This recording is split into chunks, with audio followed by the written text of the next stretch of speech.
Seguimos en Bien Despiertos, Día del Vecino, pero también vamos a hablar un poco de política. El apellido Tosco ya nos habla de, o nos trae referencias a un gran líder sindical que ha hecho historia, por supuesto, en el sindicalismo. Vaya sí, por supuesto, a la hora de hablar de dirigentes gremiales y sindicales en la actualidad, muchos no trazan un parangón, ¿no?, con lo que ha sido la figura de Agustín Tosco. Pero nosotros estamos con Malvina Tosco. Usted ya podrá imaginarse que a partir del apellido hay precisamente una línea que nos permite inferir que se trata, ni más ni menos, que de la hija de Agustín Tosco. Malvina Tosco es candidata legisladora por el partido o por la candidatura de Eduardo Acastelo. Claro, Córdoba Podemos. Malvina, bienvenida y buen día. ¿Cómo estás? Hola, ¿qué tal, Julio? Hola, chicos. Hasta yo diría que el parecido físico. Sí, el hermano también se parece mucho. Ineludible hacer esta referencia. Sí. Malvina, ¿qué te ha llevado a decidir de participar en política y de esta manera? Un encuentro que tuve con Leopoldo Moró acá en Córdoba. Sí. Me invitó a participar en un movimiento nacional alfonsinista, que es un movimiento que adhiere, digamos, al proyecto de Frente por la Victoria, que está de acuerdo con muchas de las políticas que tomó el gobierno nacional, porque Leopoldo Moró tiene una hipótesis, que hay unas líneas que se entrelazan entre el alfonsinismo y el kirchnerismo, y que todo aquello, muchas cosas que quiso realizar el doctor Alfonsín, las pudo terminar por una cuestión de tiempo, de historia, el kirchnerismo, y eso hace que los radicales que están en el movimiento nacional alfonsinista compartan, y Eduardo Acastelo tiene una mirada muy pluralista e invita a todos los radicales que se acerquen a su proyecto, que lo conozcan, y que formen parte para poder cambiar verdaderamente Córdoba. Y como yo estoy en cierta forma de acuerdo con esa postura, hoy formo parte del movimiento nacional alfonsinista. Interesante postura la que estás comentando, porque así como muchos, y vos adherís a esa línea de pensamiento de Leopoldo Moró, otros lo han acusado de traidor, ¿no? Algunos radicales, pero es una observación y una hipótesis. Claro, también Leopoldo dice hay que analizar quién traiciona a quién. Claro, si el que se va con Macri o el que sigue respetando un proyecto nacional y popular. En mi vida, desde mi infancia, mi papá tuvo alrededor de él un equipo de trabajo que estaba, sus compañeros estaban unidos y todos tenían distintas ideologías. Y él en el año 72 se define políticamente en la unión de todos, sin discriminaciones ideológicas, siempre que estuviéramos de acuerdo en el mismo proyecto, en el progreso y en aquellas épocas de la liberación nacional. Yo comparto con eso, creo que todos los ciudadanos radicales, peronistas, izquierdistas, siempre que estemos de acuerdo en un mismo fin común, tenemos que estar unidos, y hoy se habla de un tercer movimiento donde estaríamos todos, digamos, juntos por el bien de la patria, por el bien, y en este caso estoy acá para ver si realmente podemos cambiar este proyecto, con este proyecto de Eduardo Acastelo, las políticas que se están implementando acá en Córdoba. Malvina, por ahí a lo mejor todavía te voy a retener un poco en la historia en relación a lo de tu papá, pero también vinculándolo con el presente. Hoy por hoy hay como una división bastante marcada dentro del sindicalismo argentino. Hay toda una vertiente que está apoyando, digamos, al gobierno nacional, y hay otra que está claramente en contra. De hecho, lo vivimos muy de cerca el pasado miércoles con el paro nacional. Un poco en función del pensamiento que tenía tu papá, en función de la práctica sindical que tenía tu papá, ¿dónde pensás vos que se ubicaría hoy Agustín Tosco en este mapa sindical de la Argentina? Mi papá siempre hablaba del pueblo, y en todos sus escritos y en todos sus discursos él habla del pueblo. Que yo lo único que puedo decir es que estaría del lado del pueblo. La situación histórica que tenemos hoy no es la misma que teníamos antes. Seguro. En aquella época se había armado una coordinadora sindical, donde estaban, digamos, confluían distintos sindicatos de distintas ideologías, pero estaban todos unidos para tratar de recuperar la democracia. Y también estaban los otros, del otro lado, que él le llamaba los burócratas. La burocracia sindical, la que burocracia siempre existió. sindical, Sí. o los sindicalistas participacionistas. No te puedo contestar eso porque que me preguntás dónde estaría hoy mi papá, porque no me lo puedo ni responder yo. La verdad que es siempre una incógnita, es una pregunta que me hago a diario. Entonces decidí tomar una postura personal y acompaño el proyecto de Córdoba Podemos desde mi postura y asumiendo las responsabilidades que competen a mi persona. Bien. O sea, mi padre ya falleció por eso, o sea, dio la vida por su ideología, y él tiene un prestigio que nadie se lo va a poder opacar. Malvina, y ¿te imaginas, digo, cuando decidiste sumarte es porque estás decidida a dar un paso en política y empezar a accionar? ¿Qué te imaginas que puedes aportar en caso de que ganes la banca en Córdoba? ¿Desde dónde crees que puedes sumar, políticamente hablando? Bueno, yo acompaño todas las ideas y que tiene este candidato de Eduardo Castelo, porque transformó Villa María, y voy a tratar de aportar en todo lo que a mí concierne con respecto a esos cambios que son muy interesantes, que hoy lamentablemente los políticos no se sientan a debatir, entonces los cordobeses están imposibilitados de poder escucharlos, porque es muy importante que lo escuchen a Eduardo Castelo, que él tiene ideas muy importantes para Córdoba, como para que crezcamos y salgamos de este estancamiento que tenemos de hace más de 16 años.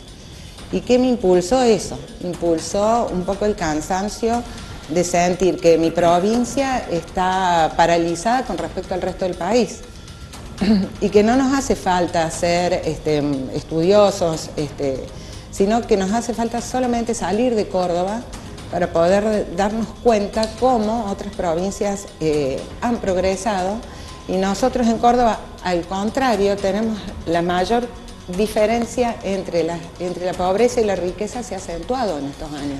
Malvina, O sea que recién hablábamos sobre el muro de la vergüenza, ¿no es cierto? Yo quería saber si desde Córdoba Podemos tienen propuestas para el tema de la crisis habitacional y qué pensaban hacer sobre eso. Eduardo Castelo dice, en Córdoba hay 200 villas.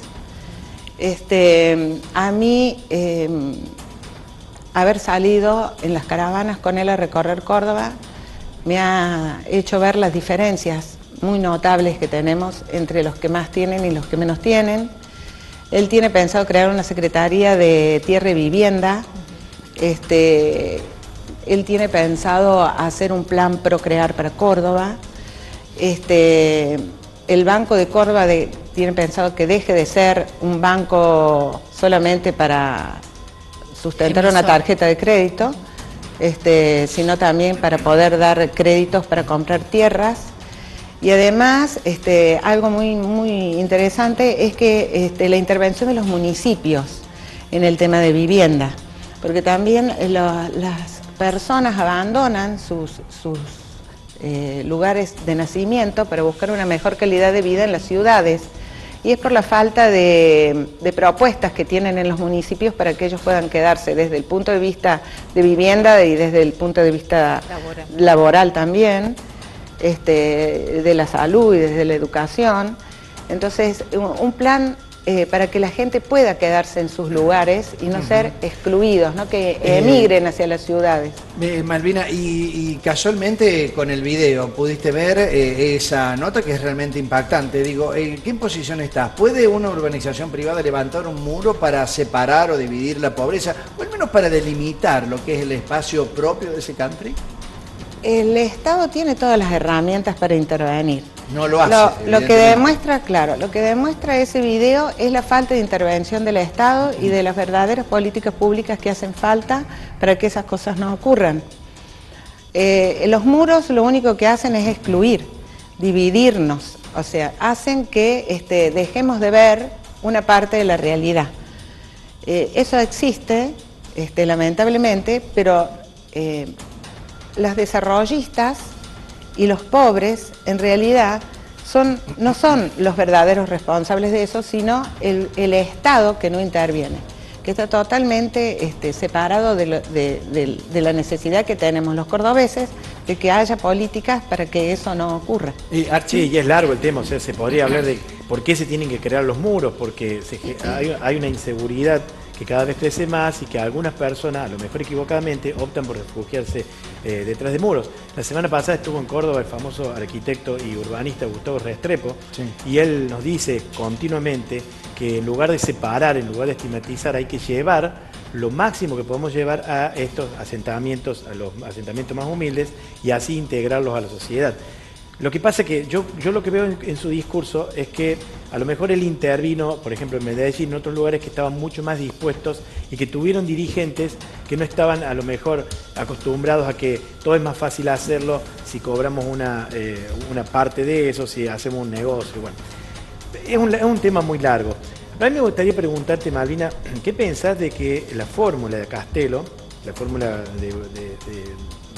para gobernador, que tenga un acompañante que no viene de la política, que sea un humorista, y que no sea alguien formado o técnicamente o políticamente como debería ser? ¿Qué opinión te merece eso?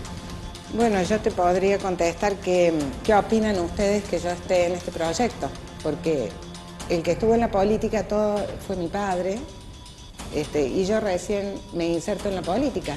La diferencia que tengo con Cacho es que yo tuve un padre que es sindicalista, militante, y nada más. Pero sabes, ha sido funcionaria. Es una persona muy humana, y yo festejo la intervención y creo que más personas como el Cacho Buenaventura tienen que integrarse a la política, porque eso que vos me estás planteando es un prejuicio. Nosotros nos tenemos que separar de los prejuicios. Yo festejo que Cacho esté porque la humanidad que tiene lo acerca a la gente. Y eso es muy bueno para todos los políticos. En cierta forma, a veces los políticos se aíslan de la gente, y eso es lo que le pasaba a los sindicalistas, a la burocracia sindical, que eran elegidos por sus trabajadores y después quedaban atrás de un escritorio, olvidándose de las verdaderas necesidades de la gente. Yo creo que Cacho Buenaventura suma mucho. Para decirte que no me parece un prejuicio, claro. Cuando lo discutimos acá, yo dije que sumaba, ajá, y que además le aportaba un conocimiento en el norte a Castelo que no lo tenía. Sí, suma muchísimo. Yo celebro y además invito a que mucha más gente participe, se anime a participar. Eso de no haber hecho nunca política no quiere decir que no la podemos hacer. Hace falta que nos involucremos más para hacer oír nuestra voz, para poder contar nuestras experiencias desde la calle, desde la ciudadanía, y que los políticos que vienen trabajando en política no les pase eso de alejarse de la gente. Y Malvina, ¿vos por qué crees que, hablando de esto de separarse de lo que la gente necesita, Schiaretti no está dispuesto a someterse a un debate? ¿Tiene miedo de perder? ¿Cree que está en franca superioridad a los otros candidatos con él? No creo que él crea que está en franca superioridad. Yo lo que pienso es que él tiene que dar explicaciones a los ciudadanos de Córdoba, dentro de los cuales me incluyo.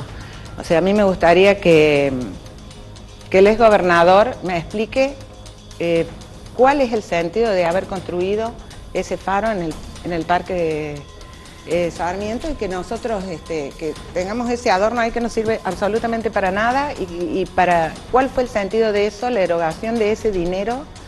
Como ciudadana lo digo ya no lo digo como candidata. La fuente, que es muy bonita la fuente, que está al frente del Patio Olmos, pero también se sacó una plaza para tener una mejor calidad de vida en el transporte, para los peatones, y ahora tenemos una fuente. O sea, ¿por qué el destino del erario nuestro, de los cordobeses, fue a parar en esas obras que realmente, esas obras no tienen ningún sentido. O el Camino del Cuadrado, que al poco tiempo Bien. se empezó a destruir. Claro, el Camino del Cuadrado que desolló, como lo decía la Universidad de Córdoba, todas las advertencias que le hacían, él desconoció absolutamente todas esas advertencias y hoy tenemos un problema grave con el camino. La terminal de ómnibus, o sea, la necesidad de terminar rápido una obra y hacerla mal, para que ahora todos los cordobeses padezcamos eso. Malvina, muchísimas gracias por acompañarnos. Hemos conocido algo respecto a... Debe pesar el apellido, ¿no? ¿Pesa para hacer política? Es un orgullo para mí. Es un orgullo para mí. ¿Cuánto pesa en política?